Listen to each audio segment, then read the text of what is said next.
You were charged of driving while intoxicated, second offense. You were facing up to a year in jail and or a $4,000 fine. You know, you just heard what I said to this other gentleman here. Life doesn't get easier. It gets a lot more difficult the older you get. And when you start racking up convictions, all you're doing is you're making the life even just more difficult. If you have a drug and alcohol problem, there are ways to address it. But when you endanger other people's lives, you may end up digging a hole that's so deep you will never crawl your ass out of it. And you'll be stuck like Chuck in custody for the next 40 years. It happens time and again. If you don't believe me, watch the news. Every single day, someone dies from a DWI in our county. Yesterday, a construction worker.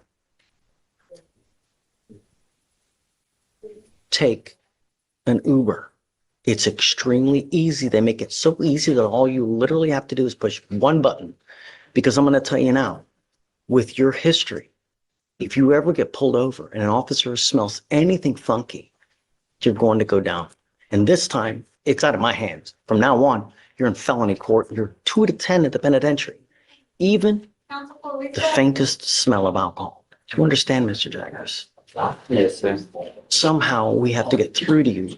Hopefully it doesn't take the fact that you sit there charged with a 5 to life case because you've done something that just can't get out. Get a clue. You give up a lot of rights by entering this agreement. You give up the right to a trial, right to compel witnesses to testify on behalf, confront and cross-examine your accusers. If you're not a citizen, there are possible immigration consequences. You can be deported, excluded from the country, denied naturalization under federal law. You give up the right to appeal. Once you plead guilty, these will go on your record. 1 and 1 are 2. 2 plus 1 is 3. A third, you're looking at 2 to 10 at the penitentiary. Do you understand? Sir. The rest of your life. What are you, 32 right now? 31. 31. You're going to be driving for the next 40 years. How do you plead to the offense of second offense driving while intoxicated? I'm going to find you guilty. I'm going to sentence you to 330 days in jail. I'll give you credit for the 113 days that you've done. I am going to suspend your license for 1 year. Do not drive until you get a license. What do you do for a living, Mr. Jaggers?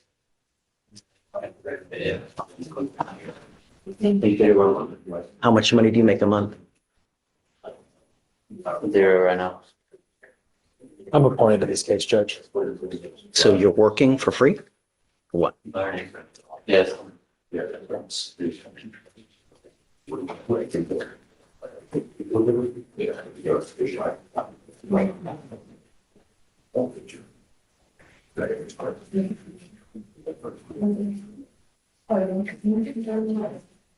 don't know. Well, why would we reward him? He was to obtain a device he just never did. He doesn't have a vehicle, Your Honor. I was notified by pretrial yesterday that there was this BVR. Talked to Mr. Jaggers about it. He didn't have a vehicle, and by his account, I didn't have a vehicle. He didn't know what to do. But he's here today. So you just do whatever you want? I mean, this is continue to happen over and over and over. I mean, He spent, better part of 4 months, 3 months in jail awaiting resolution of this case. He has done that time, Your Honor. He's working now. I really believe that to help him get better, he needs to put this behind him and get started with a new phase of his life. Mr. Jaggers, I'm going to waive the court costs and I'll waive the DPS fine and surcharge. Just take a damn Uber, man. It's not hard. One button on your phone. All this could be avoided by hitting one button on your phone. All right. Good luck. Thank you, Judge.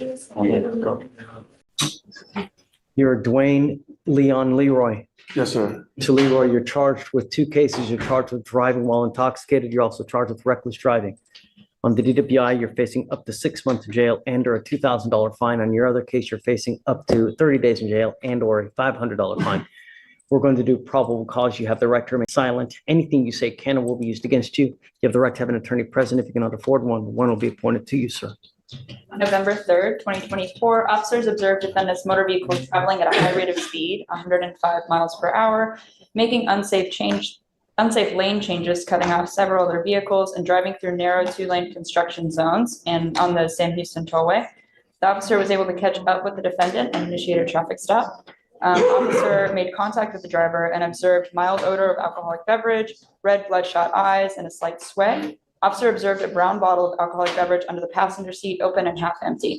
SFST is administered, HGN 4 out of 6, walk and turn 4 out of 8, one leg stand 3 out of 4. Defendant denied drinking anything, then claimed to have only consumed 1 beer. And DICs were read and breath was refused. Blood search warrant was obtained and executed. Are you telling me that he's going through a construction zone at 105 miles an hour? That's what I have here, Judge, per the dams. Any prior DWIs? Mind checking? Or any kind of other reckless driving? I don't see anything that has to do with driving on his record. There's a lot of construction on the toll road. If you're going that fast, probably pass through it, But rather you're quickly. supposed to slow down at an extreme slow place when you're I agree. extremely slow pace when you're going through a construction zone. I agree. Mr. Leroy, I'm going to find that there's probable cause to go forward with the case, and I'm now taking away your privilege to drive. You're not allowed to drive at all. Do you understand? Yes, sir. You will be signing an affidavit with me, and I hope that you take it seriously, because if not, you will be facing 6 months in jail and a $500 fine every time you drive. And I don't care what your excuse is. Mother Teresa needs a ride to church. You come down, we will have a hearing, and you're facing 6 months in jail and a $500 fine every time you drive. I'm also ordering you not to consume alcohol or illegal drugs, and I'm going to randomly test you. If I find that you're consuming alcohol or any kind of dope, likewise, you will go to jail. You will not get any more PR bonds. Do you understand? Yes, sir.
These are 2 different affidavits that you're going to be signing.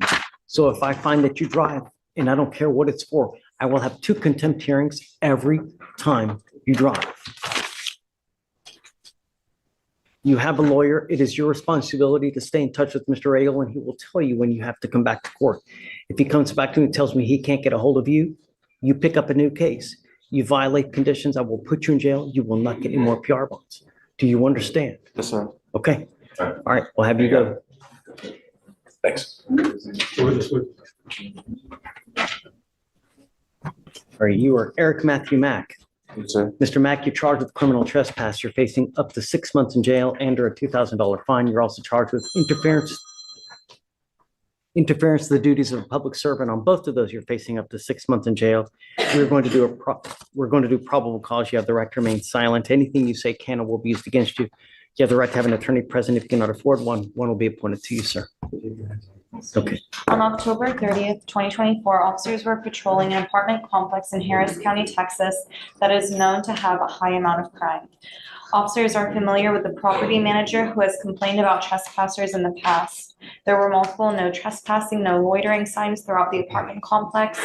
Officer observed the defendant walking around the apartment complex wearing a hoodie with the hood up and a mask covering his whole face and holding an unknown object in his pocket. Officer asked if the defendant lived in the complex and the defendant did not answer.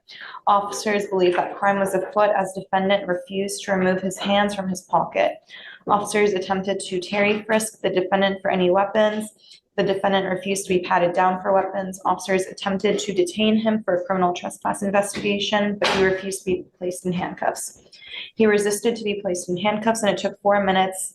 It took 4 deputies to detain him as he kept pulling away and moving his hands away from each other. It was determined that the defendant did not reside at the apartment complex. Mr. Mack, I'm going to find that there's probable cause to go forward with the case. How old are you, sir? What do you do for a living? Why not? Sorry? Retiring. I can't hear you. Retiring. There are so many people that are hiring, it's ridiculous. Yeah. Did you graduate from high school? Yes, sir. Okay, so what's the next move in your life? You're 21, you ain't got no job. What are you doing with your life? Military. That would be a great idea. Holy moly, that would be awesome. Really. That will give you structure, it'll give you discipline, and it'll get you a job. That would be a fantastic thing to do. But jobless, no prospects, no future at 21, that's not going to bode well for you. So I'll appoint your lawyer today, but it's one of the two things. Great idea if you want to go to the military. If not, This is where the hearing shifts from a simple bond discussion to a lesson about long-term consequences. Rather than making a rushed decision, Judge Fleischer carefully explains how posting bond could actually leave a defendant in a worse legal position if another court revokes probation. Instead of focusing only on today's hearing, the judge is looking at the bigger legal picture, reminding everyone that every pending case can affect the next. It's a rare moment where the court isn't just issuing orders. It is explaining the financial and legal risk behind every option. If you were in this situation, would you pay thousands of dollars to get out immediately, or would you wait and protect yourself from an even bigger legal setback? Keep watching, because the courtroom's toughest warnings are still to come. you must get a job, and I'm making that a condition of your bond. Do you understand? Sir. You cannot just smoke weed and play Xbox and do nothing all day without no regard to your future. It's not going to happen.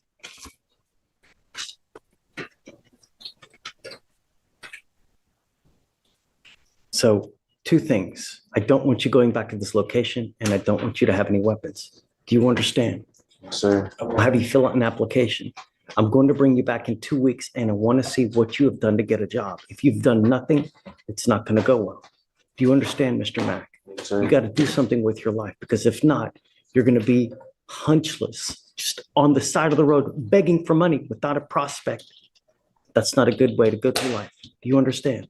Sir. All right, come on, Stephen, I'll give you an application. You'll sign a reset with Ramona, and then we'll have you take a seat in the jury box. Okay, sorry to keep you waiting. Good morning, sir. How you doing, Mr. Bishop? Shh. So Mr. Peters is wanted out of Caddo Parish on issuing a worthless check. I'm assuming this correlates to like issuing a bad check here in Texas. And so I would be asking for a bond so he could go to Louisiana and take care of this business out there and resolve it. So he's on felony probation for a false statement obtaining credit, picks up a DWI second, and now he's got this case. Correct. I've told him what that DWI might do to his probation. Mr. Fisher, ma'am. Don't say anything about the DWI, because you're on felony probation for a very serious, up to 10-year probation. You picked up a new case, and now you have another case in Louisiana. I mean, really. I had no idea about the case in Louisiana, sir. I had just went to the Army base in Killeen. I was working for Bobtail Crane, and when they escorted us into the military base, nothing popped up about a charge or anything else like that. I had no clue about this. If I would have known about this, I could have easily took care of this whatsoever. But the problem is that stuff keeps happening. When do we say when? Sir, Like I said, in the case for the DWI, I was not drunk. I was on my way to work. Really, now's not the time to fight those cases. My only point is that it just, stuff keeps happening. Yes, sir. State's asking for no bond. In addition to the federal probation he's on right now, we're also seeing. He's on federal probation too? I'm sorry, I thought you said federal, but the 3-year probation that he was on right now from the 185th out of 2022. He also had a deferred revoked in 2010 from Montgomery County that resulted in 10 months of TDC. He also had another TDC trip for tampering with government record in 2008. He had an evading of a motor vehicle, which is a state jail felony that was reduced to a lesser evading for the 351st in 2007. He's also had a couple theft arrests that resulted in dismissals. He's also on a DWI second here in. How many pen trips you got? 2? Sir, How many times you been to the pen? it was just one time, sir. It was just You're one saying time. how many times you've been to the penitentiary, Amy? I'm seeing at least 2 here for TDC. No, One in 2008 and another in 2008 from Montgomery. no. It was only one time. Here's the thing. If you have 2 pen trips, you're what's labeled a true habitual. Anytime you pick up a serious felony, you're looking at 25 to life. So when you're out there in the free world, you have to be extra special good, because if not, you could be looking at a minimum of 25 years to life. Yes, sir. No, I'm just giving you facts. Judge, if I could argue for my client a little bit, he does have criminal history. The issue here is he's got this DWI, he's made bond on that, he's got a bond there. He is on deferred as well in the 185th. I don't show a court date there. I don't see anything happening there as of yet. The only thing he's here in front of you right now is for issuing a worthless check out of Louisiana. This is something that could easily be taken care of possibly by paying something even from here. If not, he is willing to go to Caddo Parish and avail himself to that parish and figure that out. It's not a serious case, Judge. He does have history. He was, from what he tells me, he was unaware that this popped up. I don't know when this actual case was issued, when it was presented, when it was filed. Is this a new case? Is this an old case? It was issued October 31st. The offense date was September 14th. Of this year, October 31st of this year? The warrant was issued I'm this sorry, year. 24? Yes, the warrant was issued this year. The offense date was September of last year. October 31st of this year. They issued the warrant on October of 24. But the actual alleged offense date is September of last year. of 23. Okay. So less than a month, Judge. He's been in Texas. My problem and my concern are 2 things, though, Mr. Peters. Number 1, are you a danger to the community? Number 2 is you've got a lot of theft cases, and theft cases where other people are involved. So if I set you a bond, is it someone else's money that's going to pay for you to get out? You know, you've got a false statement to obtain credit. You've got a bunch of theft cases. Now you've got another theft case out of Louisiana. So is it someone else's money that's paying for you to get out? And then when we get you out, are you still a danger to the community? You know what I mean? Perception is reality, Mr. Peters, and your record speaks for itself. Can I say something, Mr. Fisher? Just don't talk about the No, cases. I'm not talking about the cases. We all have a past. You know what I'm saying, Mr. Fisher? Some of us been called, some of us haven't been called. But at the end of the day, I have changed my life and turned myself around. Since all of those things that you have talked about, I have been driving trucks. I have been doing right by the community. I have custody of my 11-year-old son, that I am being an example of what a man should be. I have done everything that I'm supposed to do, Mr. Fisher. I'm not out here causing chaos and controversy about anything out here in society. I speak at the local church. DWI, 2 days ago, a second DWI, you're on the felony deferred, and now you've got a fugitive case. Mr. Fisher, that was, again, I was not under the influence. I had just got out for work at Bob Tail Crane. That's when that transpired. I told the officer that I did not have anything to do with the drink. He said, because your eyes are red, that does not solidify me as being drunk. I was tired. I just worked 16 hours. Don't talk about specifics. Yeah, of the case. It's okay. open. How much is the value of the check? It was like 511. It's under 1,000.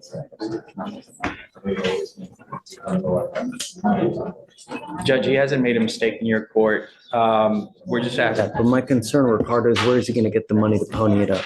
Well, Judge, I know you're speculating that it could be the public's money, but it could also be his money. I mean, he's been working for 5 years. He's got a CDL. He worked at Superstar Logistics for 5 years before working for Bobcat Crane. So he's been gainfully employed. It could easily be his money. I mean, there's nothing to say that it's the public's money or anything like that. He's got a history, but he's got no history with you. And so that being the case, I would ask that he be allowed to make this right. If he messes up at that point, I got nothing to say. But at this point, he hasn't messed up in your court.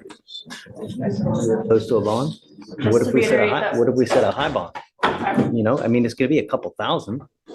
You know, it's gonna be 5 to 10,000. I couldn't stop you, Judge, but our position is no bond. You know, the problem is that you're an inherent flight risk. So if I set you a bond, you're gonna have to pony up all that kind of money to get out. This is no 10% deal. You're a fugitive case, man. So when we set you a bond, you have to post it in its entirety. No 10%, no 20%, just because of everything that you have open, you are an inherent flight risk. So you got to be aware of that. So if I do set you a bond, it's going to be at least, you know, 5,000, 7,500. So there's no way possible that I can, if it's 100% of that bond, there's no way possible that I can do that, man. I'm trying everything in my power. Got a good job and everything else like that. I will say this, but this is just not all bad news, because you're not wanted out of like Wyoming, Montana, Alaska, Louisiana. We have so many people here from Louisiana. We have buses coming about twice a week to pick up people, to take them back and to bring them from Louisiana. We really have, it's incredible the amount of people we have. So around 2 times a week, we have people shuffling in and out of Louisiana. What I would say is you should save your money and use that to hire a lawyer in Louisiana to fight your case. Because I'm telling you, has he waived yet? Yes. You'll be out of here within the next 2 to 3 days if you keep your waiver. Judge, if I may reiterate something, we're at November 7th. I'm still confused whether this was issued the 24th or the 31st. Either way, it's less than, even if it was the 24th, we're talking less than 2 weeks that this warrant has been open. He's got no knowledge of this. All of a sudden, he's being held 14 days in custody with something that just popped up. He's been in Texas working. I don't even know when the last time he was in Louisiana. This has been less than a month that he could have had notice that this was even present. They don't call him and tell him, hey, you got a warrant out. It's completely plausible that he didn't know that this was open. It hasn't been sitting for a year. It's been sitting for less than 2 weeks. Ricardo, the offense date was September 20 of 23, so it would have been like a year. The offense date, but when was the warrant issued? October of this year. October 24th or 31st? October 20 of 2024. Okay, so we're at November 7th, less than 2 weeks. Thanks. I'm saying he had no notice that there was a warrant issued for him. He didn't know that. Okay. He didn't know the case was open. I don't know the last time he was in Louisiana. He hasn't been able to make this right. He's saying he didn't have notice of this. The warrant has been open. I mean, I understand your argument, right? But it's still got to set him a bond. If he wants a bond, I'm going to set it, you know, at a minimum of 5 to 7,500, you know, Okay. and then you're going to probably have to make, I would assume, a good amount of that. That's just the nature of the beast when it comes to fugitive cases, right? But like I said, if you keep your waiver, chances are within the next 2 to 3 days, you'll be out of here regardless. You need to make the decision, but it's a matter of you're paying a ton of money to get out when you could also save that money and hire yourself a lawyer. Judge, one last thing. So we're talking about 100%. We're talking about. I don't know for sure. I'm just speculating. I'm not I've never been in the bonding business, so I have no That's my idea. understanding as well, that it's gonna be. Him, he's got a laundry list of priors. He's got 2 open cases here. He's got a fugitive case out of another state. Most probably a bonding company is going to want quite a bit of jack up front because you're a flight risk. You know, not only that, you're on a PR bond on the DWI second that they gave you. If you get held up there, it's very possible they revoke your bond in the DWI second. And then in the position you are here, you're going to be in the exact same position over there. That's why I'm saying, Your Honor. That's why I'm saying, Your Honor. I'm trying to get out there, handle it, and make it clear so that I can handle. I know that you're everything trying to else. get out, but my job is to protect the community. Judge Fleischer, Jay says he's in the Zoom room. Oh. Sorry, got a day coming in. All right.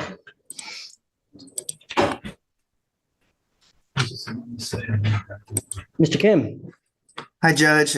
Are we Hey, still dude. approaching on Peters? Yeah, he's in front of us now. Okay. I'm playing catch up, but Amy told me that you were considering a bond regarding this defendant. Yes. So I have strong objections to a bond being granted to for this fugitive case. I don't know if Amy has already relayed, and I don't know if you're familiar, but I was actually the prosecutor that put him on the deferred in the 185th. It was a PSI, and I was the prosecutor assigned to the case. And the 185th, when Judge Wong was still on the bench, is that he put him on a deferred, but he also had jails as a condition of his probation because they were concerned with how many thefts he had, along with the anti-theft course. And the reason why that's pertinent here is because what he's wanted for is issuing worthless checks issued on October 31st, 2024. On top of that, he's violated that deferred by committing another DWI second, along with a Conroe charge. And so He has a charge in Conroe as well? Well, it's finished now, but I believe it was after the deferred. Let me go back, Judge. It was on, well, there was 2. Oh no, sorry, I was thinking of the older one. I thought there was a newer one. My mistake. It was older. But that still doesn't take away from the other arguments presented, is that it's the same type of offense. Less than 3 years after he was put on the deferred, in addition to the second violation in county, which the court can see. And that was as recent as 2 days ago. Has the court given you any kind of guidance as what they're going to do? Do you know? I mean, I don't see. Well, I mean, I haven't heard anything from the 185th, but because this fugitive case, the warrant was issued out on October 31st, there's nothing to say that the 185th won't revoke his deferred for the violation. So on top of the DWI sec, to say nothing of the fact that there are obviously technicals because there is a positive for alcohol. So it's a combination of things that even if the court grants a bond here, if they revoke or file the prosecutors in the 185th file a motion to revoke, he's going to be without a bond there anyway. Judge, 2 things. If it is 100%, we're talking about 5,000. That would be a $50,000 bond on a worthless check case out of Louisiana. You have so many variables here that are in play at this moment, Mr. Peters, that you could literally pay $5,000 to get out now, and then they issue a felony warrant tomorrow in your probation case that would literally be throwing $5,000 down the drain. I would be very careful. I mean, I don't know how much money you have. I know I don't have that much money, but if you have just enough money to throw $5,000 away, I would be very careful because, like I'm telling you, they could any day now file a motion to revoke your probation. A felony warrant's going to issue, and then all the money that you are putting into this is just it's out the tubes. It's out the window. Your Honor, I have to at least save my job so that I can do what I need to do to fight that DWI case. Nevertheless, I'm an innocent man until proven guilty. So whatever crimes I have done in the past, I have paid my time for that. I had did that when I was a younger man. I'm no longer that younger man that I was. Kidding? Who are you kidding? Done this when I was a younger man. It's a year and a half ago. You're on probation. now you picked up a DWI, now you got this. I mean, really, who are you kidding yourself? Just look. Just if you want me to set the bond, I'm gonna set it at around 5 to 7,500. Okay, if you want to do it, do it. I'll give you time to consider, but I'm telling you, it's probably not one of the wisest ideas because within the next 2 to 3 days, you'll be out of here if you don't pony up that money. And it's very possible that they, any day now, file that motion to revoke because they're going to let the 185th know that you've picked up 2 cases from the time that you've been on probation, right? You have. You picked up a new case in Louisiana. You picked up a case here, right? While you've been on probation. That's not one of the things that you're supposed to do. So any moment, lickety spit, they're going to file a motion to revoke. And if Actually, Your Honor, if I may, if the court does set a bond, then I'm going to ask Amy. I would be in court right now, but I'm under the weather and I don't want to risk anybody else. And so if the court does intend to set a bond, then I'm going to send an email out to the 185th right now to see if they'll revoke the deferred. up to you. Talk to them about where we're You at. guys talk. I don't want you to make a rash decision just because you got blinders on your eye to get out. When you guys are in the driver's seat, let me know what you want to Talk do. to 'em Don't about make, where we're at, Judge. don't make a decision right here. Take your time, think about it, and then let me know what you want to do. Thank you, Judge. All right. I'll talk to them. Mr. Gold. Hello again, Your Honor. I got Joel Varela Villas. It Ready? is a deferred plea. Come up, Mr. Varela, or Vasquez, is it? No, Relevant. Varela. Everybody else. No, that's fine. I'm used to it. They always mix it up. All right, Mr. Varela Aviles, you're charged with racing on a highway. You're facing up to up to 6 months in jail and or a $2,000 fine. You guys have worked in agreement. They're offering you 1 year deferred adjudication. That is a type of probation that if you successfully complete it, you do not end up with a conviction on your record. But you got to understand, you give up nearly every right known to man by entering into this agreement. And if you violate this agreement, you're looking at 180 days in jail. Do you understand? Yes, Your Honor. To successfully complete this agreement, you must complete a thinking for a change class, a driver safety class, and you must also do a TRAS, which is an evaluation to see what other conditions you may need. If they assess further conditions, you must fulfill those conditions, whatever they may be. I don't know. No drugs, no alcohol, and 10 hours of community service. You will also undergo random urinalysis. Is this how you understand the agreement? Yes, Your Honor. I will make it sweeter for you. If you do everything well, I'll take you off in half the time. But that means no racing, don't test positive, and most importantly, be nice to everybody. I don't do drinks. I don't do drugs. I don't do nothing. Be nice to your probation officer because they have your life in their hands. They can either, give you a good time or make your life miserable. You're giving up the right to a trial, right to compel witnesses, testify on your behalf, confront and cross-examine your accusers. If you're not a citizen, there are possible immigration consequences. You can be deported, excluded from the country, denied naturalization. You give up the right to appeal. Once you accept this agreement, you can never change this or undo this. Is this what you want to do? Yes, Your Honor. How do you plead to the offense of racing on a highway? Guilty. I will not find you guilty. I will withhold that. Like I said, do well, we'll reward you. If you don't do well, I'm going to issue a warrant for your arrest. I will put you in jail. We're going to have a hearing to see whether you violated this probation. If you did, you're looking at 180 days. Thank you, Your Do you Honor. have any questions? Thank you, Your All right, good luck to you, Mr. Bell. Thank you. Okay. Hi, Jimmy. He's on his way out right now. Okay.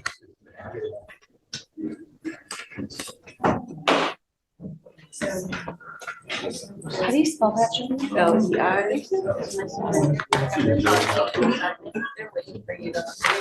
Yes.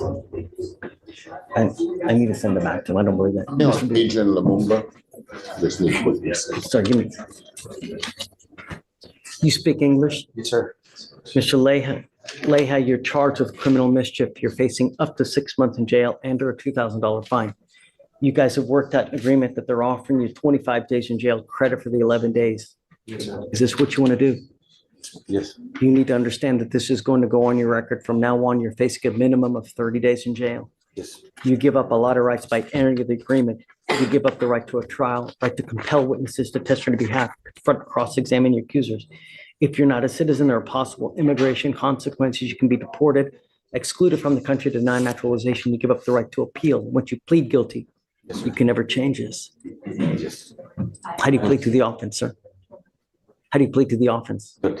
I will find you guilty. Follow the agreement. Good luck to you, Mr. Lehan. Thank you, Jillian. All right, Mr. Rutin. Yeah, Tayyum. Good morning, Your Honor.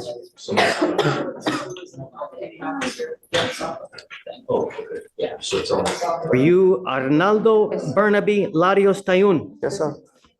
Order in the court, please. You were charged with driving while intoxicated. You are facing up to 6 months in jail and or a $2,000 fine. We are going to do probable cause. You have the right to remain silent. Anything you say can or will be used against you. You have the right to have an attorney present. If you cannot afford one, one will be appointed to you, sir. Okay. On October 31st, 2024, officers were dispatched at 2:46 a.m. to report to the motor vehicle sitting in the intersection of a public roadway in Harris County, Texas. Can I put you, slow down just a tad? Yes, Please. of course. Order in the court. Vehicle was.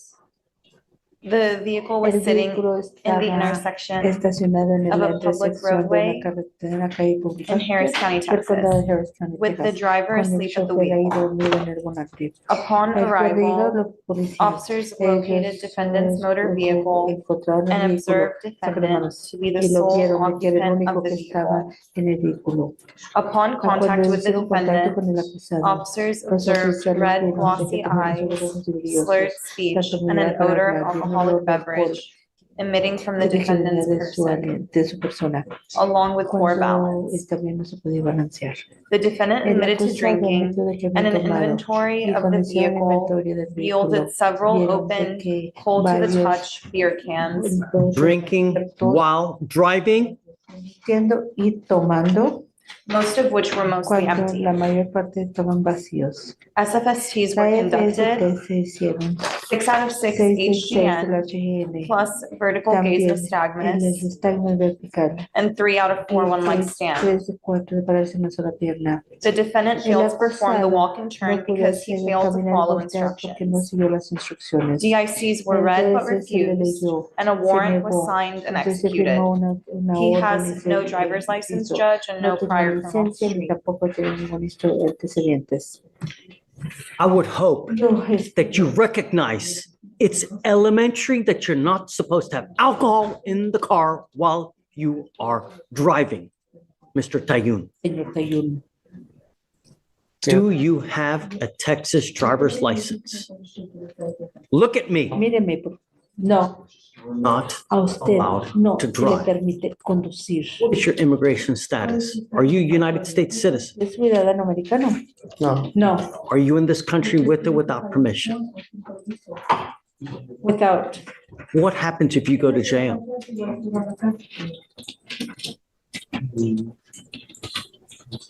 Van a regresar al país. I don't know, I believe that return me to my country.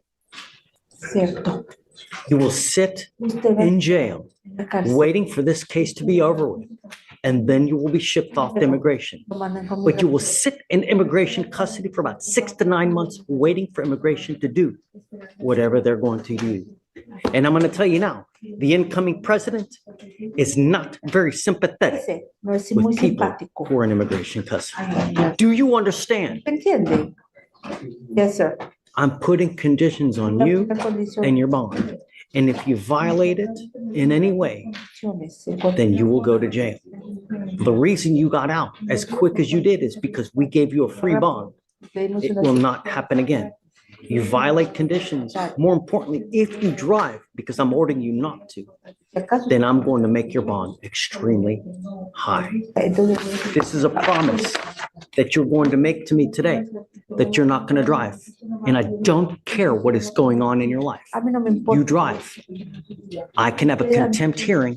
You will be facing an additional 6 months in jail and a $500 fine every time you get into a car and drive. So if you drive 3 times, I will have 3 contempt hearings. You are also not to consume alcohol or illegal drugs. If I find that you're consuming alcohol or illegal drugs, likewise, you will go to jail. And let me be frank with you.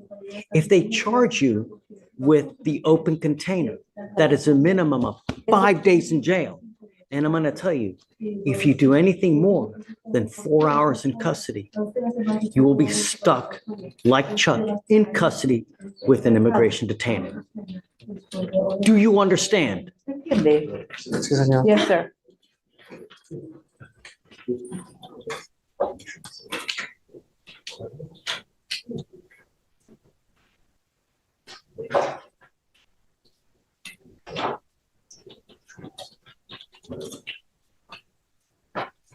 Have you come up here swear to us that you're not going to Va a drive? jurar de que no va I'm not done yet.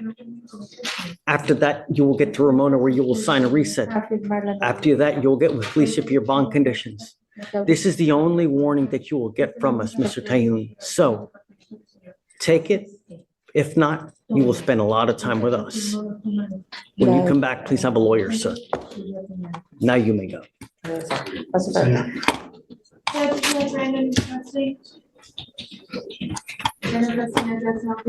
All DWIs, random test. Okay.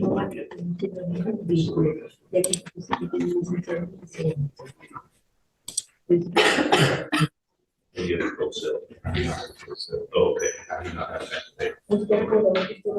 So we'll just reset to get that. Yeah.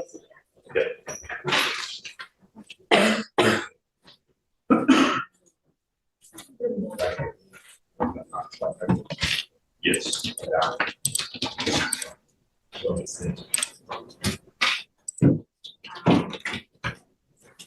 This courtroom session starts with an allegation that immediately grabs everyone's attention. A defendant is accused of driving 105 miles per hour through construction zone while allegedly under the influence, forcing Judge David Fleischer to confront a case involving both public safety and reckless decision-making. But that's only the beginning. As this hearing continues, the courtroom sees multiple defendants facing charges ranging from DWI and criminal trespass to fugitive warrants and criminal mischief. Each person stands before the judge hoping for leniency, yet every explanation is measured against the facts presented in court. Judge Fleischer makes one thing unmistakably clear. Court orders are not optional, and every decision made today could dramatically affect what happens next. Stay with us. Your mom? I am. How are you? Good morning. Thank you so much for coming today. Appreciate you for having me.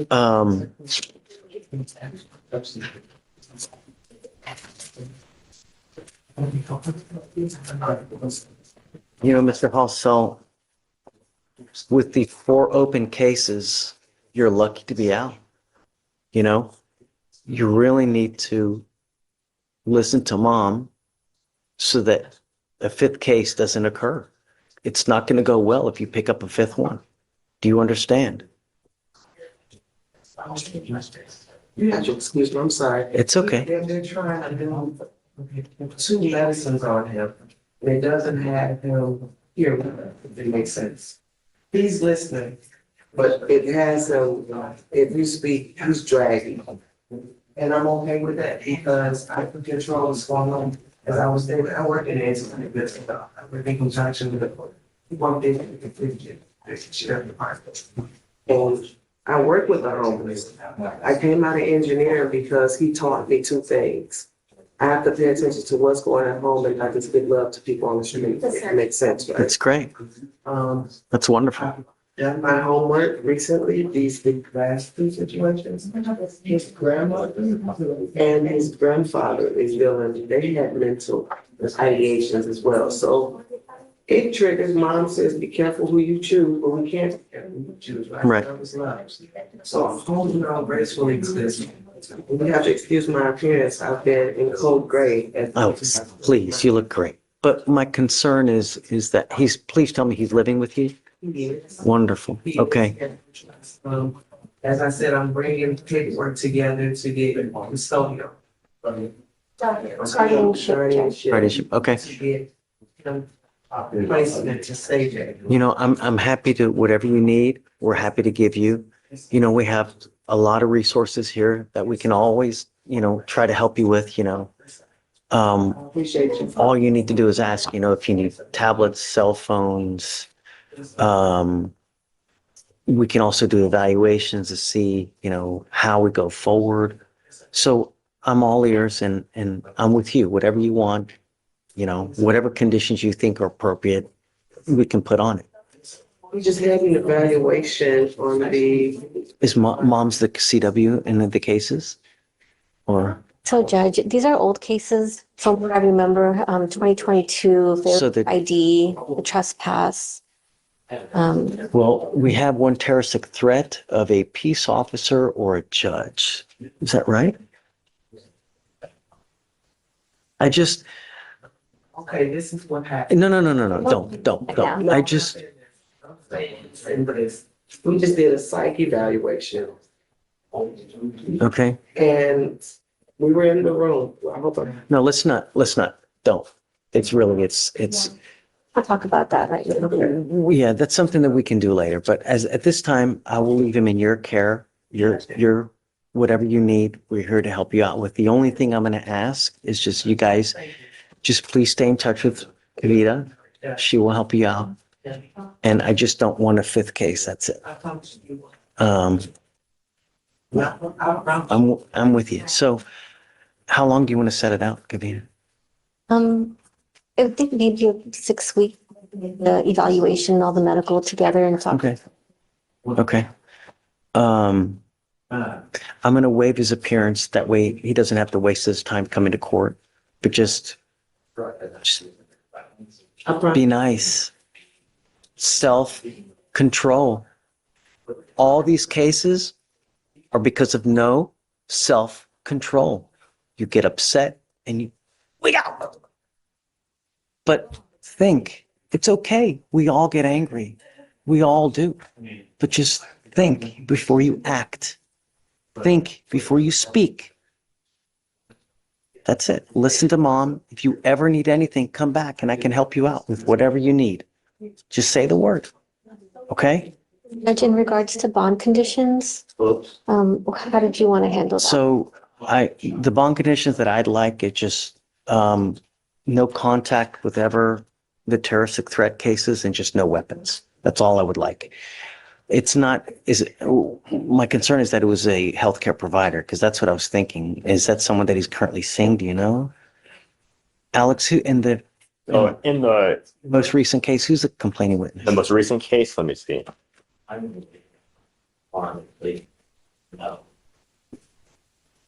It says the reporting party.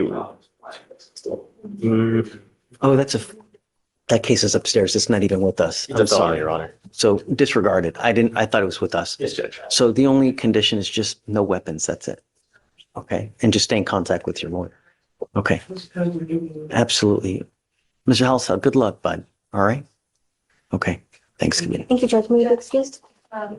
This is Mr. Riley. Yep. Riley, last time he was here, Your Honor asked him to Mr. Vaughn? do some employment, which he's done. I've got proof of that. Okay. Schooling, I spoke to his mother and his aunt, and the issue there is, he doesn't like the school he's zoned to. It's not a great, fit for him. And so he's trying to get with the aunt, and there's just some logistical issues. But I spoke to both the individuals, and I mean, he's making good faith efforts to do it. He's just has not yet. Is he here? Yeah, he's here. Okay. Ridley, come up. Is mom here? That. Who's that? I don't. Yeah.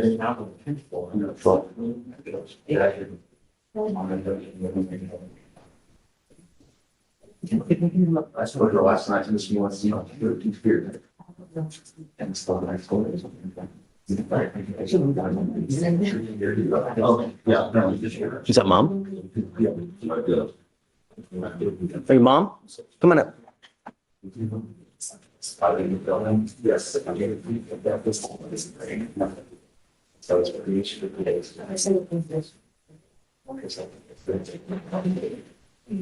Thank you so much for coming. It's great. So what's going on with Mr. Ridley now? I haven't had chance to let him do like the holiday work schedule, but he's looking for a job and I'm trying to get him make two steps. So you're not doing anything now? You stay at home and do nothing? I was. He's looking for a job. I got put like 3-4 applications in. School is more important, Mr. Ridley. You need to get your education, man. You need a high school diploma. At worst comes to worst, we can give you paperwork so you can do the schooling at home and get your GED online at a minimum, and we can give it to you for free.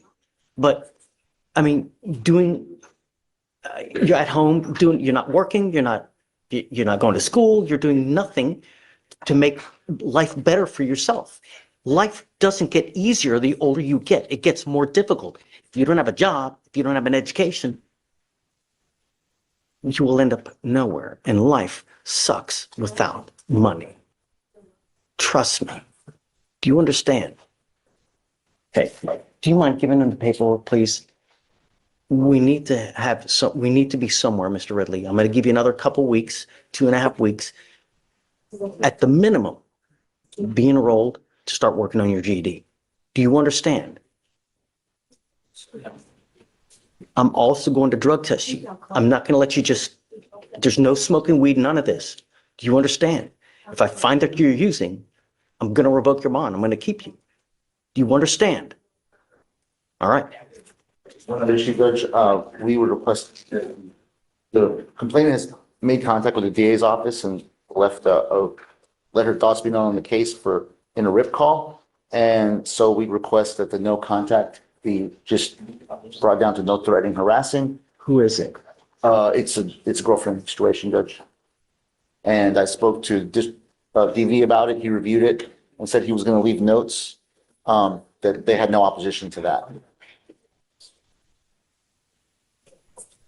Well, yeah, or even something else. And yes, that is correct. The RIP does say no contact, so no threatening, harassing would be fine. Okay. I will amend your bond condition, Mr. Ridley, to have no lasting contact with the complaining witness in this case. You're not to be in possession of any weapons. Do you understand? You need to start working on your education. Life doesn't get easier.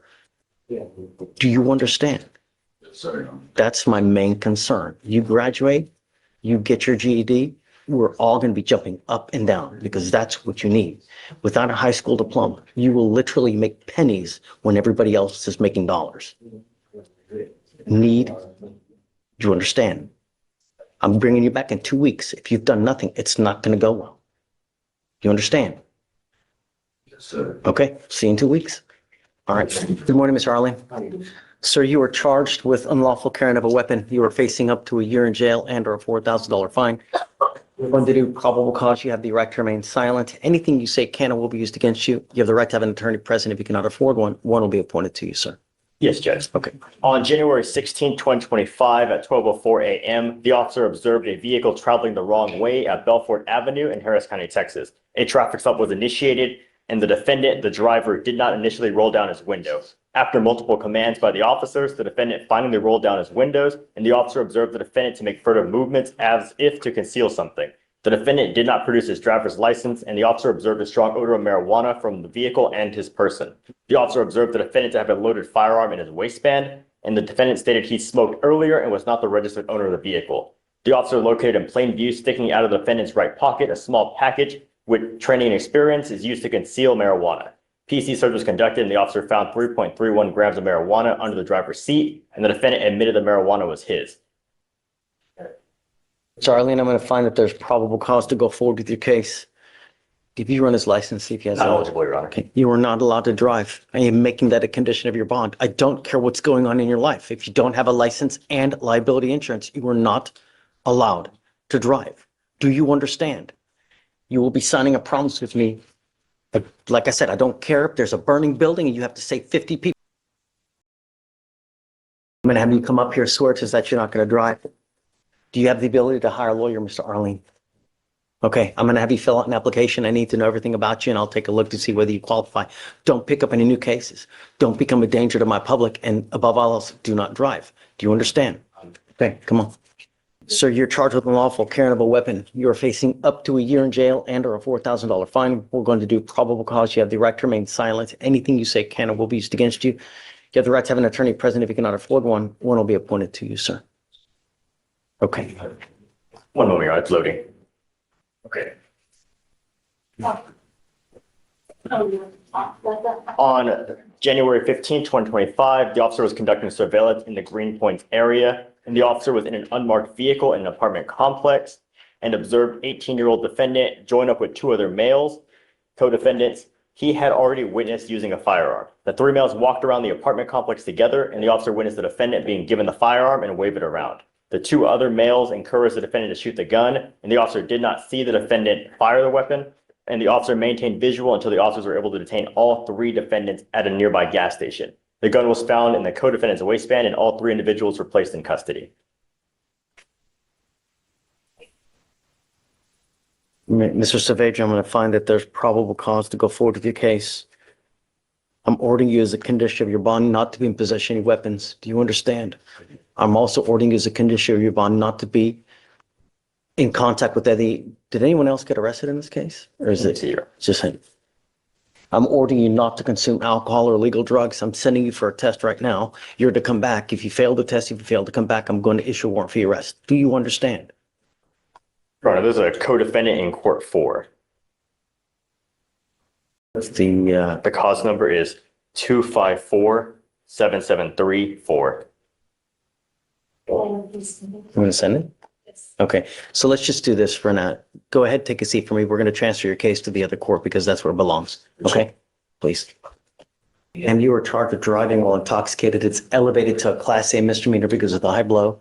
You are facing up to a year in jail and or a $4,000 fine. We're going to do probable cause. You have the right to remain silent. Anything you say can and will be used against you. You have the right to have an attorney present. If you cannot afford one, one will be appointed to you, man.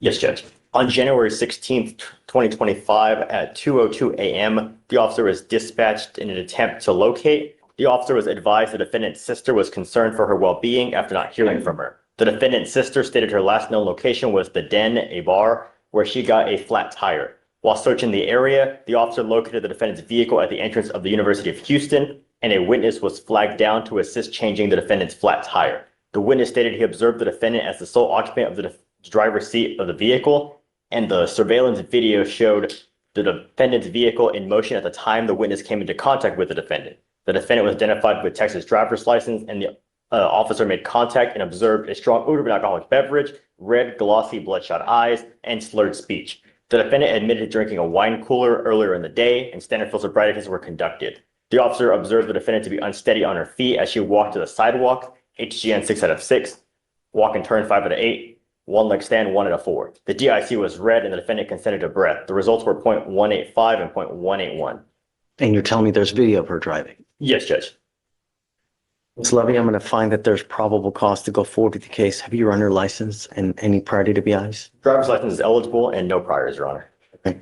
I am ordering you as a condition of your bond not to consume alcohol, illegal drugs, or unprescribed controlled medication. You will be randomly tested. If you consume alcohol or illegal drugs, I'm going to revoke your bond, put you in jail. No more PR bonds. Do you understand, ma'am? Would you like to apply for a court-appointed lawyer? Okay, I'll give you an application. I'll take a look at your numbers, and if you qualify, we'll provide you a lawyer today. Okay, just everything's fine. Don't worry. Just be safe. Okay, just don't. Okay, I don't want to talk about the case. Let's have you fill out the application, then I'll have you talk to a lawyer today. Okay, ma'am? Please. Right this way. Sir, you're charged with evading arrest or detention. You're facing up to a year in jail and or a $4,000 fine. We're going to do probable cause. You have the right to remain silent. Anything you say can or will be used against you. You have the right to have an attorney present. If you cannot afford one, one will be appointed to you, sir. Yes, Judge.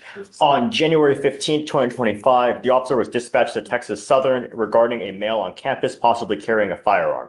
The caller provided the name and dispatch ran through arms and located a recent picture and a trespass notice.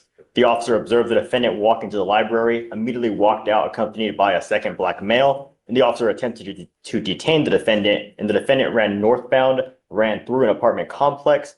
The officer drove through the complex and set up a perimeter and observed the defendant run out of the complex. The officer exited a marked patrol vehicle in full uniform, drew a duty weapon, and ordered the defendant to the ground. The defendant ignored the commands and continued running and was assisted to the ground by the officer. The defendant stated he ran due to being scared. The defendant evaded approximately 0.4 miles. What was he doing wrong? So there was a report of a possible firearm on campus, and the caller provided the name, and he was attempting to investigate that, and he was just trying to detain him to investigate. They gave the description of him? They just gave the name, and then they ran that through arms, and they found a picture of that person. So the caller gave the name of Mr. Newman? Yes, Judge.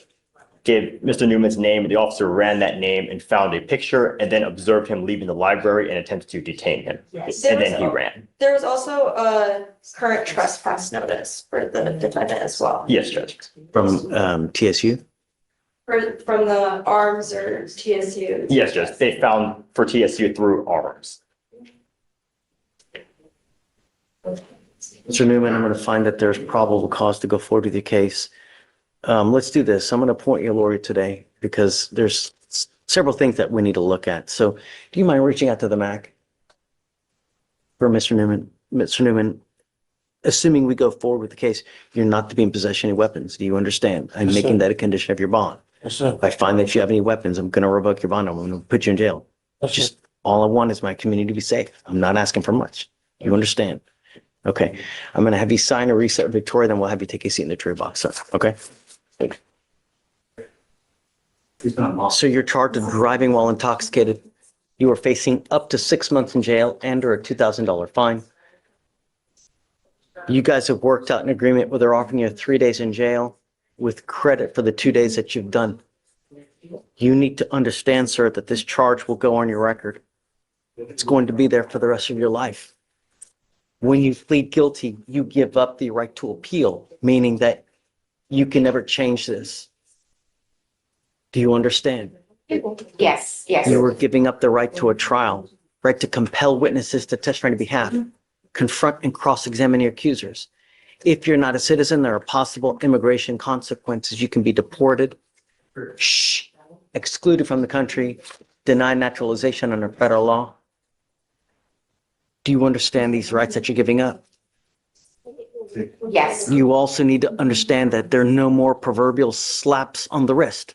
From now on, you are facing a minimum of 30 days in jail for any new cases that you pick up in here. This courtroom starts with a warning that every driver should hear. A defendant charged with a second DWI learns that another mistake could send him to felony court and completely change the course of his life. Judge David Fleischer doesn't just discuss today's charge. He explains how repeated decisions can lead to years behind bars and permanently affect someone's future. But this isn't the only difficult case on today's docket. As the session continues, the courtroom hears cases involving weapons, assault, terroristic threats, probation concerns, and multiple bond conditions. Every defendant hopes for another chance, yet every ruling reminds them that accountability comes first. Stay with us, because some of the judge's strongest warnings, toughest bond decisions, and most unforgettable courtroom moments are still ahead, and one hearing takes a dramatic turn that no defendant wants to experience. Get into a car and drive. Do you understand? Yes, I How do you understand. plead to the offense of driving while intoxicated? Guilty or not guilty? Guilty. I'm going to find you guilty. I will sentence you to 3 days in jail. I'll give you credit for the 2. I'm going to suspend your ability to drive for 90 days. Do not drive. Otherwise, you're going to be right back over here, sir. What does your client do for a living, sir? What does your client do for a living? He does the carpentry work there, labor work, the framing, that kind of thing. Home framing. I'm asking this because there is a DPS surcharge that they usually tack on for around $3,000. I will waive this fee for you now, but I'm telling you on a DWI second, it's around a $6,000 surcharge on a DWI second. So get a clue. Do you understand? Yeah. You're allowed to make a mistake, but when you continue to make mistakes with you endanger other people's lives, there are serious consequences. Good luck, sir. All right, win. All right, Well, then, there's a portable device, Judge, that you've been. we'll take it off. Thank you. Okay, all right, please declare. Yeah. It looks like you are charged with 2 cases. You were charged with criminal trespass. You're also charged with criminal mischief.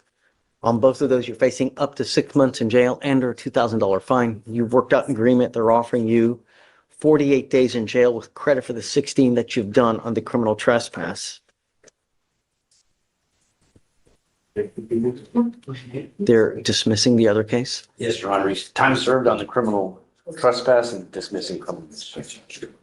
Is this how you understand it, sir? Yes. You need to understand also that this charge will go on your record. You're now facing a minimum of 30 days in jail for any new cases that you pick up. You give up a lot of rights by entering into this agreement. You give up the right to a trial, right to compel witnesses to testify on your behalf, confront and cross-examine your accusers. If you're not a citizen, there are possible immigration consequences. You can be deported, excluded from the country, denied naturalization. Like I said, you give up the right to appeal. So once you plead guilty, it stays on your record. Is this what you want to do? Yeah, I believe so. How do you plead? How do you plead to the offense? Guilty. I plead guilty. All right, I'm going to find you guilty. I'll follow the agreement. Good luck to you, sir. What about the enhancement? Abandon. Abandoned? Yeah. Or wait a second. Is it listed as? It's listed as. Okay, hold on. Hold on. Yes. He's got Is it true or come up, Mr. LZ? Is it true or untrue that you had a prior terroristic threat, sir? I'm on my medication, so I missed my medication. I had trouble getting my medication. I was just. Did you have a prior terroristic threat in the past? It looks like from August of this past year with us.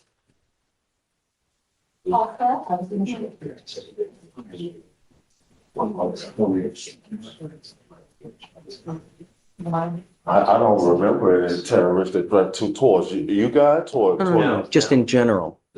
You had a case in this court that you took 57 days time on, and that was August 20th of 2024.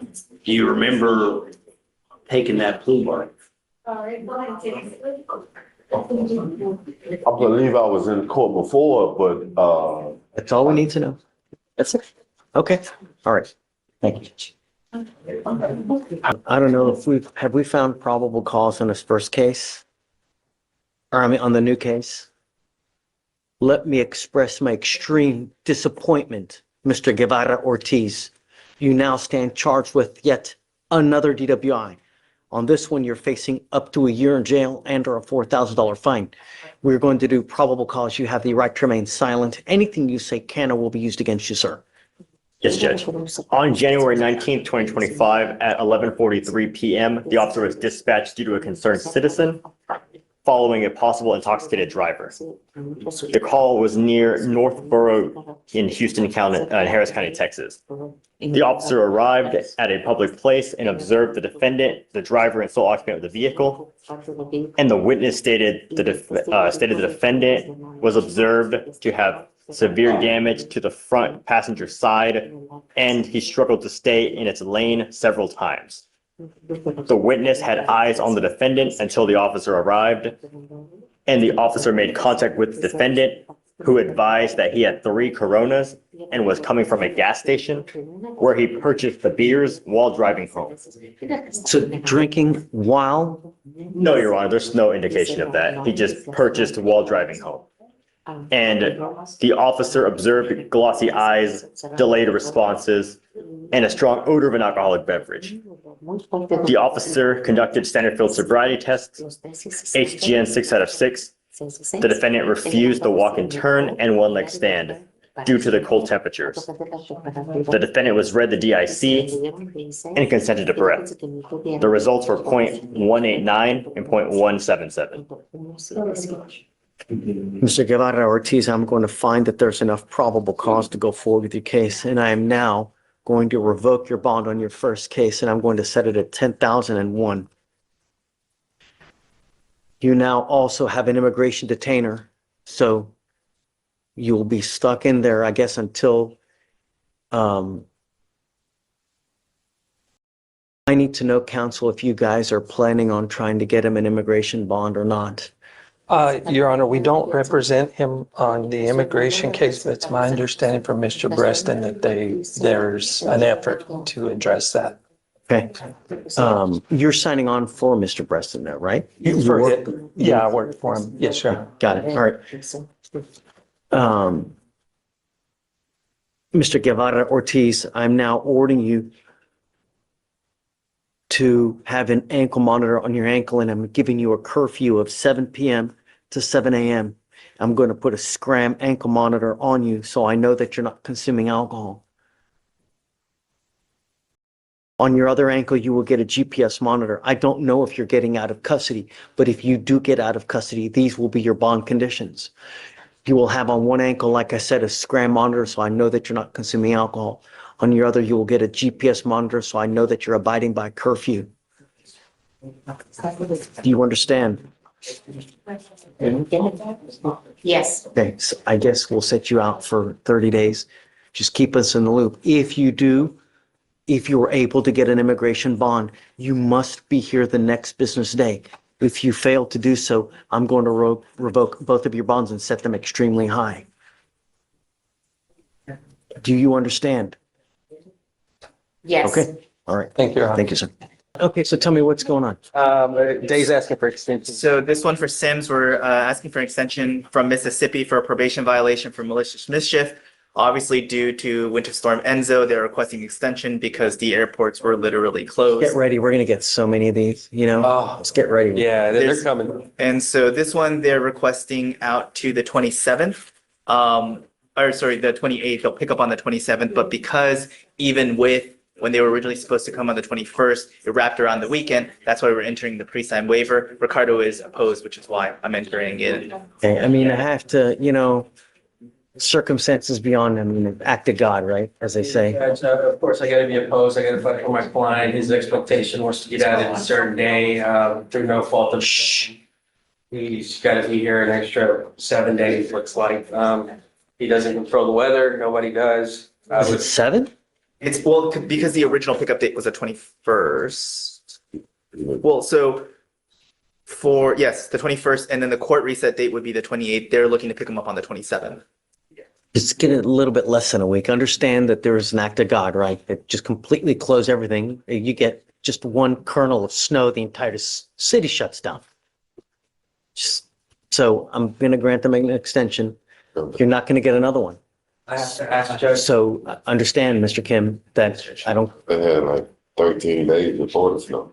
That's what I'm saying. Why didn't they come in? Well, I can't answer that. I mean, that's something. Judge, I would ask, would you consider giving him a bond so he could go turn himself in and not have to wait 7 days? That's what we said. For the pre-signed There's waiver. a pre-signed waiver. I Pre-signed can't waiver, get he's a not bond. allowed. Understood. Yeah, I mean, you got to understand when you get on probation or when you get on parole in another state, you sign conditions. One of those conditions is that if you ever take off and you become a fugitive, you waive extradition. It's a pre-signed waiver. You have already waived by virtue of signing. You need to read every single thing that when you sign it, all the little print, because even if I wanted to give you a bond, I can't because you have already waived by signing that document. If for some reason they don't make it by this deadline, will he be getting out? That's a great question. Mr. Kim? Actually, with the I got to look at the original waiver date. So it's 5th. So statutorily, they have until February 4th, 2025. So strictly speaking, for the pre-signed waiver, he's not allowed to. But this is one where they've already confirmed they're coming on the 27th. So I think it will be a distinction without a difference because they've already scheduled for him to come on the 27th, unless we get another once in a lifetime storm. So we're gonna give him until the 4th is what I'm hearing? Well, the recess is gonna be 28th. 28th. That's that one. They already indicated they're coming on the 27th. I mean, act of God.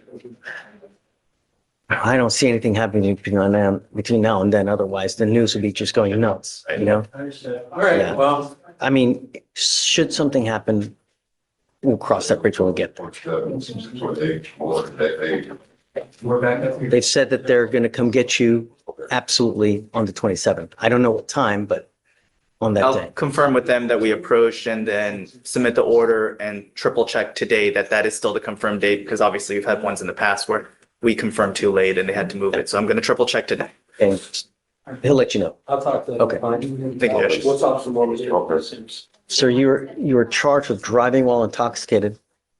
You are facing up to 6 months in jail and or a $2,000 fine.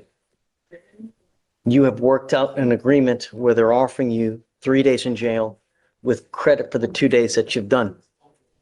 You need to understand that this charge will go on your record. It's going to be there for the rest of your life. From now on, you are facing a minimum of 30 days in jail. No more proverbial slaps on the wrist. Do you understand? Yes. If you Yes. get pulled over, Seems to look bad. first thing an officer does is they look up your criminal history. If they see prior DWIs and they come up to you and say, smell alcohol, it's probably not going to go well. So from now forth, I would never, even if you had a sip of alcohol, get into a car. You're giving up the right to a trial, right to compel witnesses to testify on your behalf, confront and cross-examine your accusers. If you are not a citizen, there are possible immigration consequences. You can be deported, excluded from the country, denied naturalization under federal law. You give up the right to appeal. Once you plead guilty, you can never take this off. Do you understand? This is what you want to do. Yes, sir? Yes. How do you plead to the offense of driving while intoxicated? Guilty or not guilty? Guilty. I will find you guilty. I want to send you to the agreement. Let me make one more thing clear, Mr. Espinoza. There is a $3,000 surcharge on this type of case. You pick up a DWI second, it's a $6,000 surcharge on your case that you can probably end up paying. I will waive it now, but understand, if you continue to put other people's lives in danger, it's not going to go well for you. Good luck, sir. Buenas suertes, señor. Thank you. Can we approach on? You have it pulled up? Oh, yes, sir. Okay. So it's for Klaba. Okay. On January 15th at approximately 6 p.m., officers initiated a reverse prostitution investigation. Undercover officers saw a defendant parked near where she was standing. Defendant rolled down his driver's side window. Officers approached the defendant and had a conversation sexual in nature. Defendant agreed to engage in sexual intercourse with the officer in exchange for $100. Defendant and officer arranged to meet at a motel. Defendant started driving in the direction of the motel. Defendant was then stopped and identified by marked units. During this, officers located a loaded firearm behind the front passenger seat. During the search incident, sorry. So it would have been yeah. My argument is that the possession of the gun was not while he was engaged in this alleged criminal activity. And we would understand where he's coming from, Your Honor. However, he did have the loaded firearm behind the front passenger seat, and this was search incident to arrest. So that's where we would be at. Well, you have the unusual circumstance here of my client is an aircraft mechanic. He works over at IAH. As a result of the gun case, not the solicitation case, the gun case, he lost his job. He can get it back because he's a member of the union. But the gun case is the only problem because he was charged with a gun. He lost his job. Now, I assume we're going to be able to work out the solicitation case through the stand. I mean, I'm sure would probably work out in conjunction as well, you know? I mean, it's, So, but in the meantime, he can't work. So. let me read the statute. Hold on.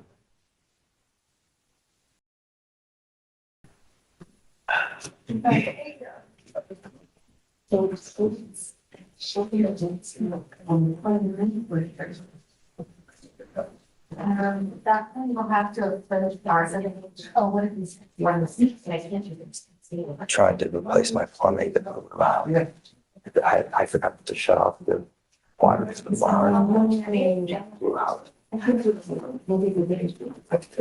All you gotta do is glue stuff.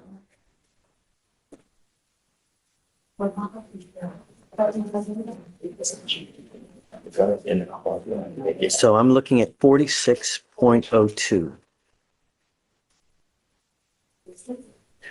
Unlawful carrying of a weapon. A person commits an offense if the person, one, intentionally, knowingly, or recklessly carries on or about his or her person a handgun at the time of the offense. So is this at the time of the offense? Right? I guess there lies the question. He was proceeding to the motel where the incident that they agreed to would occur. So during the process. So because, I mean, The offense is committed when? When the actually agreement took place. Requires the way the charge reads, it requires, the offense is complete at the time that an agreement Is reached. made. So The agreement is made at the time, allegedly, when they're stopped. They had the wherewithal, if they wanted to, arrest him at that time, where subject to arrest at that time, they could have made the charge, so to speak, right? But they decided to wait. Well, Your Honor, if I may, the statute reads they had honor about his person while committing criminal activity, and the firearm was in the vehicle while the offer was being made. It was just on the way to the hotel or the motel is when they stopped him and search incident to arrest for that solicitation. That's when they found the firearm. But the firearm was on or about the defendant's person while he was engaged in the offer for the solicitation. And also, if I may, Judge, I would also say it would make sense for safety procedures for them to make the arrest while he was on the way to the motel so that they could have followed him and it wasn't just that undercover officer there at the scene and making the arrest. No, I don't know, because they could have arrested him at the time, right on the spot. I don't know why they would try to bolster the case, I guess, by saying that there's more evidence of guilt by actually going to the motel. I mean, theoretically, they could have arrested at the time that the agreement is made, right? It's a contract.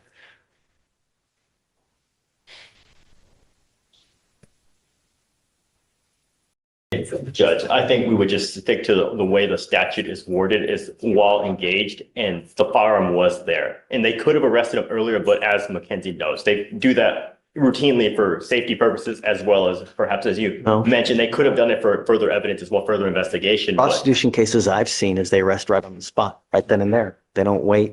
I mean, the offense occurs right then and there. And the offense did occur while the defendant was in the vehicle. That's when the offense occurred. He was in the vehicle when they made that agreement and the firearm was in the vehicle. They found it right after they followed him to the motel. It was in the same transaction.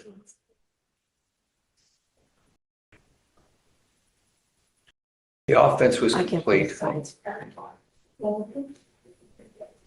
I agree with you. I'll find no problem calls. Okay. So you're charged with assault, bodily injury. You're facing up to a year in jail and or a $4,000 fine. You guys have worked out an agreement where they're offering you 28 days in jail with credit for the 28 days that you've already done. Is this how you understand it? Yes, sir. Excuse me. This charge will go on your record. It's going to be there for the rest of your life. You need to understand that from now on, you're facing a minimum of 90 days in jail for cases like this that you pick up. Yeah. You give up a lot of rights by entering into this agreement. You give up the right to a trial, right to compel witnesses to testify on your behalf, confront and cross-examine your accusers. If you're not a citizen, there are possible immigration consequences. You can be deported, excluded from the country, denied naturalization. You give up the right to appeal. Once you plead guilty, you can never change this. Yes, sir. What you want to do? Yes, sir. How do you plead to your offense? How do you? Guilty. I'm going to find you guilty. I will follow it. Good luck to you, sir. Thank you, Josh. Mr. Sims? You were charged with assault, bodily injury. شما در واقع به حمله مسلحانه به کسی حمله کردی اونجوری متهم شدی که به کسی حمله کردی. Do you understand how she's okay? You are facing up to a year in jail and or a $4,000 fine. میگه 1 سال بعد زندان بری و $4,000 بعد جریمه پرداخت کنی. We are going to do probable cause. در واقع اینجا میخوان برای شما یه excuse me sir, I don't know exactly what does probable cause mean. Sorry about that. We're going to determine whether there's enough evidence to go forward or not. میگه در واقع میخوان شواهد رو بررسی بکنن که ببینن بعد چجوری در مورد مسئله شما تصمیم گیری بکنن. You have the right to remain silent. Anything you say can or will be used against you. میگه حق اینو داری که در واقع ساکت بمونی، هیچی نگی و هر چیزی که بگی میتونه علیه شما استفاده بشه. If you cannot afford a lawyer will be appointed to represent you. میگه اگه که توانایی در واقع هزینه پرداخت وکیل رو نداری، دادگاه برای شما یه وکیل انتخاب میکنه. یعنی میتونی ساکت بمونی و بگی من وکیل میخوام، وکیلت میتونه از تو دفاع بکنه. I'm now going to have Alex, our local prosecutor, read what happened. So, please, go ahead. میگه الان این در واقع اون کاراگاه مخصوصشون که کاراگاه مخصوص این کار هست برای شما میخونه که چه اتفاقی افتاده. Okay, go slow. Yes, Judge. On January 15th, 2025, میگه در 15 ژانویه 2025 the officer is dispatched to a possible assault. فهمیدن که شما به کسی حمله کردید. The officer observed one student being assaulted by two other students. میگه اون در واقع اون آفیسر اون مأمور دید که یکی از دانش آموزان به وسیله دو دانش آموز دیگه مورد حمله و ضرب و شتم قرار داده شد. The officer stepped in and grabbed the defendant and escorted him to the police office. آفیسر اون مأمور پلیس در واقع وارد مداخله شد و اون کسی که صدمه دیده بود رو برد به پلیس، به دفتر پلیس. Surveillance video showed the complainant speaking with the defendant in the cafeteria with other students. میگه که اون ویدیویی رو که در واقع داشتن بازرسی می‌کردن که ببینن چه اتفاقی افتاد، توی اون ویدیو دیدن داشت با اون دو دانش آموز دیگه صحبت می‌کرد. Students separated the defendant and the complainant after the defendant charged at the complainant. میگه بقیه دانش آموزا اون کسی که مورد ضرب و جرح قرار داده شده بود و اون کسی که داشت ضرب و جرح می‌کرد رو در واقع جدا کردن از هم دیگه. The defendant was being held back when a 15-year-old started punching the complainant. میگه که اون دیفندنت اون کسی که مورد حمله قرار داده شده بود خودش رو کشید عقب وقتی که دید اون یکی دانش آموز در واقع با لگد بهش زد. Yes. Ma'am, please don't talk. If you want to talk, you can go out. Yes, Judge. Did you just say the defendant was being held back? Yes, and as I keep going, he breaks loose. So the defendant broke loose from the other students and joined the 15-year-old in the fight. میگه اون کسی که مورد حمله و ضرب و شتم قرار داده شد خودش رو به عقب پرتاب کرد. Sorry, can you please repeat the second part of the sentence? Yes, so the defendant joined the 15-year-old in the fight. میگه اون کسی که مورد ضرب و شتم قرار داده شد در واقع به اون یکی دانش آموزی که 15 سال بود به اون ملحق شد. The defendant punched the complainant multiple times. میگه اون کسی که در واقع مورد ضرب و جرح قرار داده شد چند بار ضربه زد به اون یکی دانش آموز. The complainant stated he felt pain after getting thrown on the ground. Sorry, can you please repeat it one more time? Yes, no problem. The complainant stated he felt pain from getting thrown on the ground. اون کسی که در واقع مورد حمله قرار داده شد که در واقع شاکی بود میگه بدنش درد گرفت بعد از اینکه مورد اون ضرب و جرح و حمله قرار داده شد. Who is the complaining witness? And where was this?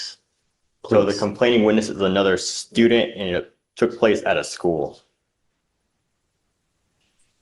بازی میپرسه که اون شاهدی که در واقع داشته میدیده جریانات اون کی بوده و ایشون اون پروسیکیوتور دارن میگن که ایشون یه دانش آموز دیگه بود اونجا که در واقع صحنه رو دید که چه خبر شده.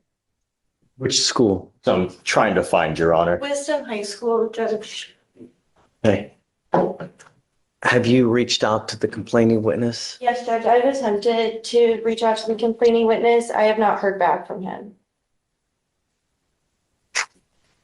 Okay, so I'm going to find probable cause exists to go forward with your case. قاضی میگن که من در واقع میخوام حالا اون شواهد رو پیدا بکنم که ببینم که چجوری که این مسئله کیس شما رو جلو ببرم. As a condition of your bond, I'm ordering you not to have contact with the complaining witness in this case. میگه اگه بخوام در واقع برای شما یه ضمانت قرار بدم ازت قاضی خواهش میکنه که با این شاهدها با این شهودی که وجود دارن نباید در تماس باشی. I'm also ordering you not to be in possession of any weapons. و همچنین نباید هیچ نوع سلاحی با خودت داشته باشی، نباید هیچ سلاحی حمل بکنی. If you violate any of these conditions, I will revoke your bond and put you in jail. قاضی میگن که اگه از این چیزایی که من گفتم سرپیچی بکنی میری زندان. Do you understand? متوجه شدی؟ Would you like a court-appointed lawyer today? دوست داری که در واقع دادگاه برای شما یه وکیل اختصاص بده، یه وکیل داشته باشی از طرف دادگاه؟ Yes, he does. I will provide you one. My only other issue is whether to bar you from going back to the school or not. قاضی میگن که برات یه لویر یک وکیل برات انتخاب میکنن، فقط مسئله مورد نظرشون اینه که نمیدونن بعد اجازه بدن که تو برگردی به مدرسه یا نه. I will have you speak to the lawyer and we will determine how to go forward. قاضی میگن من با یک وکیل صحبت میکنم و از اونجا در واقع ببینیم که چجوری بعد مسئله رو پیش ببریم. Do you understand? متوجه شدی؟ Okay, we will have you fill out an application. I will have you sign a receipt with Victoria, and then we'll go. I'll have you give it back to me and I'll look and provide your lawyer today. میگن یک چیز به نام اپلیکیشن به تو میدن، اونو بعد پر بکنی، به یه خانومی هم بهت کمک میکنه، بعد اونو تحویل میدی و برای تو وکیل انتخاب میکنن. Thank you so much for the help. I appreciate it. Of course, Okay. thank you. You're welcome. Yes, ma'am. You're free to go. Thank you. Bye. Sir, you're charged with terroristic threat. You are facing up to 6 months in jail and or a $2,000 fine. We are going to do probable cause. You have the right to remain silent. Anything you say can or will be used against you. You have the right to have an attorney present. If you cannot afford one, one will be appointed to you, sir. Okay. On September 11th, 2024, in Harris County, Texas, an officer met with the complainant who advised that in the morning he received multiple phone calls from an unknown number beginning at 4:30 a.m., lasting through 4:50 a.m., in which the defendant called a total of 5 times. The complainant stated he did not answer the phone from previous knowledge that it was the defendant calling him to confront him. The complainant stated he left to work, and when he returned at approximately 4 p.m., he noticed multiple phone calls from an app-generated phone number that called him a total of 18 times. The complainant stated that on the 18th call, he answered the phone and let the defendant talk. The complainant was able to get a second cell phone and record the defendant stating, "I know where you stay at. You don't know where I am." The complainant stated he had sent a text message to the phone number that the defendant kept calling from, and said that he did not wish to have any contact with him and to leave the complainant alone and stop calling. The complainant stated that during the conversation over the phone with the defendant, before he was able to record the phone call, the defendant stated he was going to shoot the complainant in the legs so he could not work as an electrician. The complainant stated that the defendant is the complainant's current girlfriend's ex-boyfriend. The defendant is the complainant's current girlfriend's ex-boyfriend.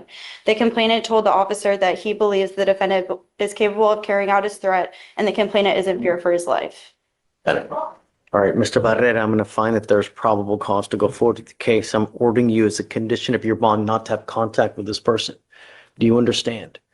I'm also ordering you not to be in possession of any weapons. If I find that you violate any of these conditions, if you are a danger to my community, I'm going to revoke your bond, put you in jail. No more PR bonds. Do you understand? And Judge, given my conversation with the complainant that I had yesterday, the state would request a GPS monitor because he has continually gone to the residence since this incident and has made threatening comments towards the mother-in-law as well. And recently, as of a couple of days ago, I guess he left his wheelchair outside the home in order to make some sort of threat that he's been going near the residence. So the threats are still continuing? Yes.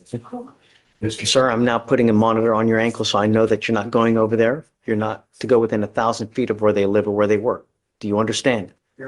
Hold on. I don't want you to say anything. I will give you a lawyer today. You can talk to the lawyer, but understand my only concern is community safety. That's all I care about in this life.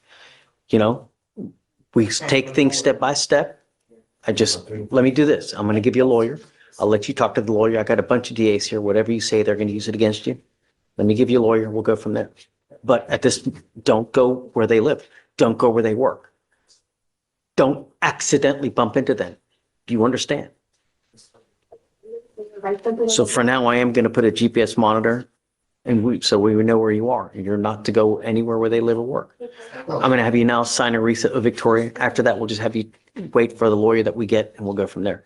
Do not leave until you sign our bond conditions. Otherwise, I'm going to revoke your bond. Okay.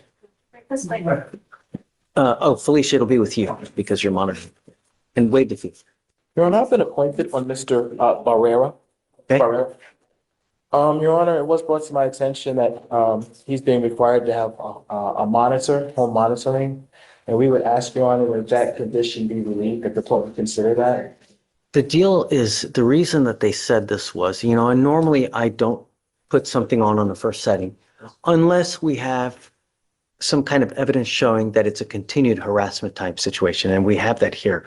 They're saying that, because I think she spoke to The complainant, Your Honor. the complainant, and the complainant is saying that he's continuing to harass, continuing to threat, leaving his, so will you let him know exactly? Yes, counsel. So he's continuing to harass the complainant as well as he left his wheelchair at the complainant's residence by the girlfriend's mom's car. We don't know why, but he was continuing to go to the residence of the complainant. Continuing to call, text message, come up, sir.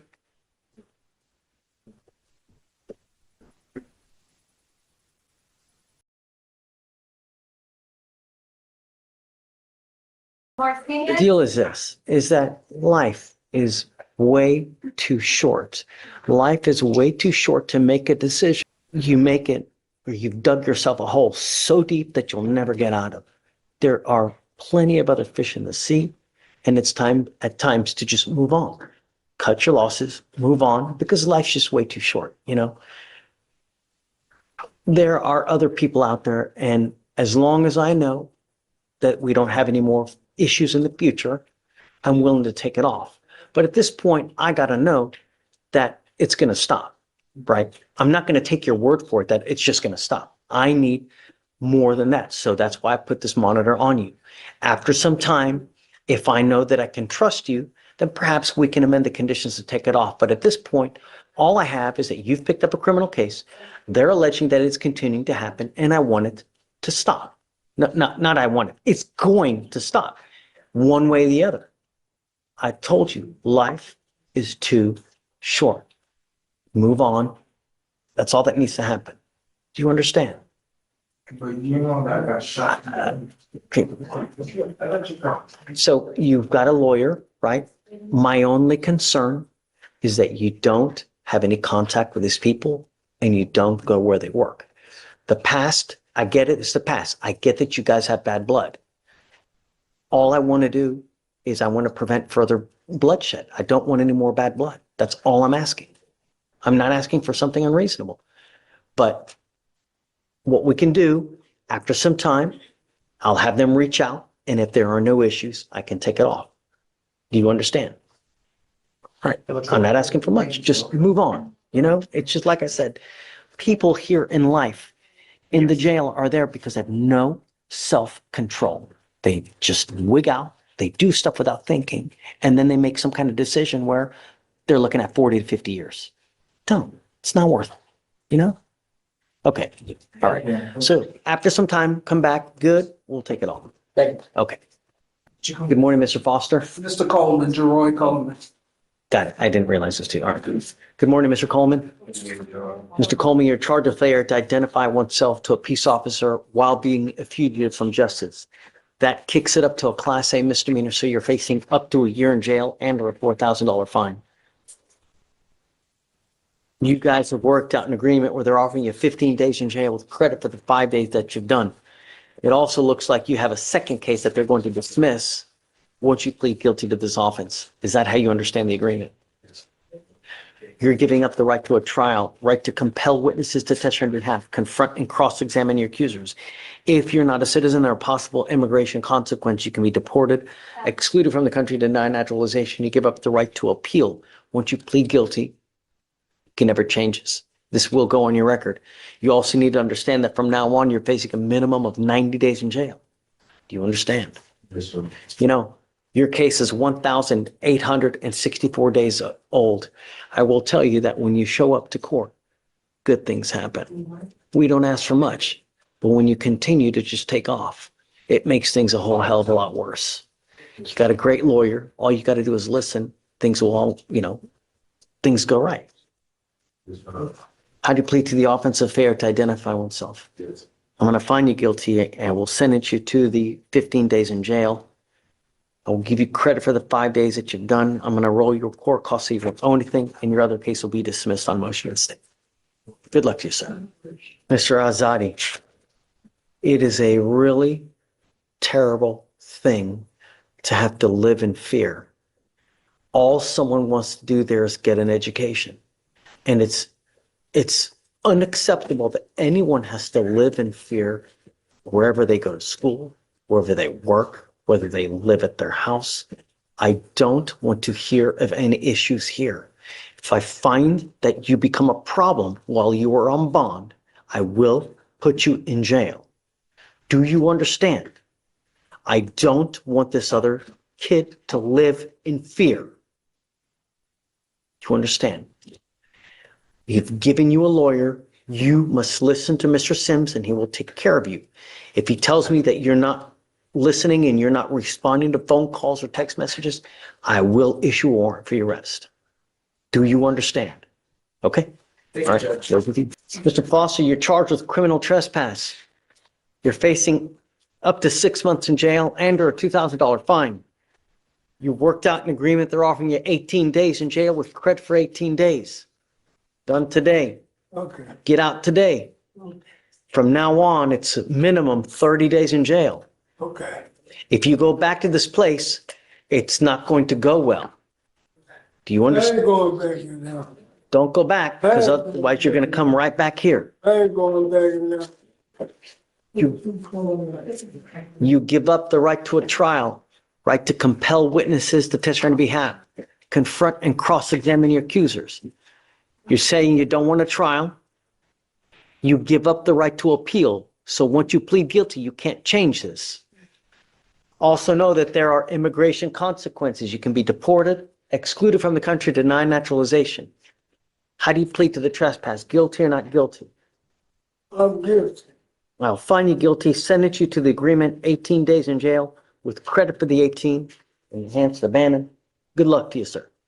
Judge, he has two classes. Sit down, please. Oh, sorry. Judge, he has two classes with the complainant. And so what I told him that probably is the solution is he needs to go to the principal and say, I need to be moved out of those classes. That's probably the best for everyone. Okay. I think you probably agree, Judge.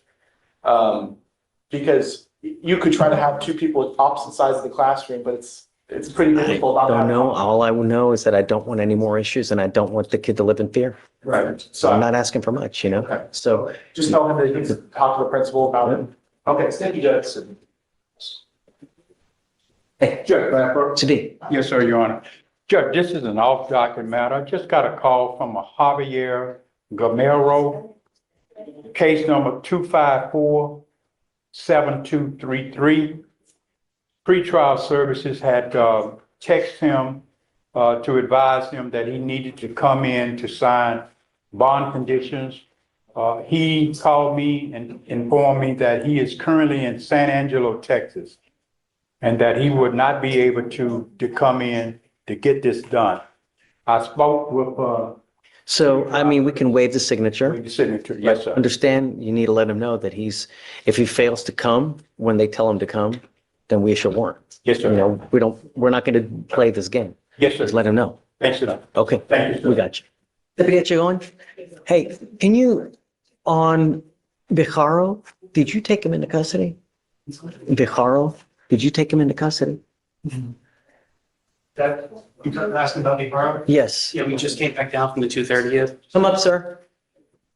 Tell me. So Stephanie's coming down now. She decided to charge FSRA. Right. We just got the bonds walked through and we're back here now. So did you get a bond set? Yes, sir.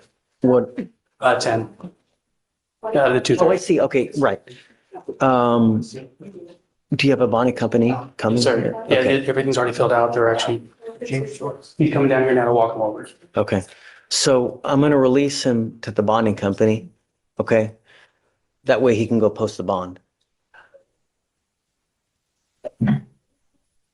Sorry, we were here earlier. It's okay, but I wanted to make sure, I didn't know if they had taken him into custody or not. And I mean, normally when a felony warrant pops, you know, we take him. And so,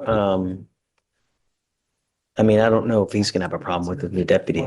Oh, so who are you having coming from what bonding company? Is it Burns? No, sir. Someone else? Okay.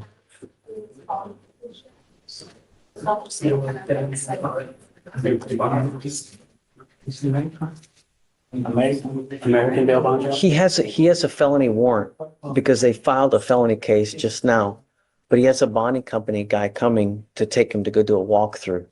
So I was going to allow it when the bonding company comes.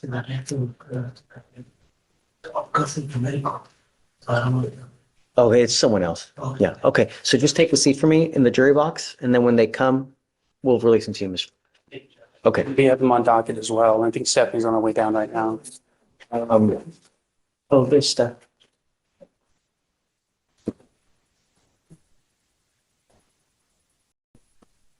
I know my elevator's. Mr. Bond said I was just going to allow him to go do a walkthrough. Yeah, we're all set there, Judge. Absolutely. Okay. Did they do any conditions or anything upstairs or no?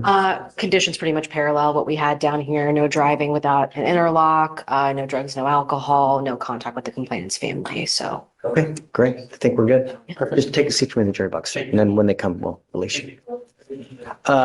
We need to get a date though. So whatever date you want with Victoria. Trial date, Judge? Oh, are you ready? You want to set up a trial? No, that's No, I was just going to do a normal reset. No, but the problem is that Sure, okay. you're going to get probably 7-day setting when you post the bond upstairs. So I guess if you want to do a long enough setting that maybe you can do an off docket reset upstairs or whatever. I know it's because they were going to indict it. That's why. So, I mean, We're well on our way to resolving it, Judge. I just had to get the felony situation. right. It's old. So it's time to, Yeah. you know, we'll give you 30 days now, but understand that it's time to wrap it up because. Yes, sir. Yeah. Understand. Okay. Thank you, Sorry, Judge. guys. Thank you. Have a great day. You too.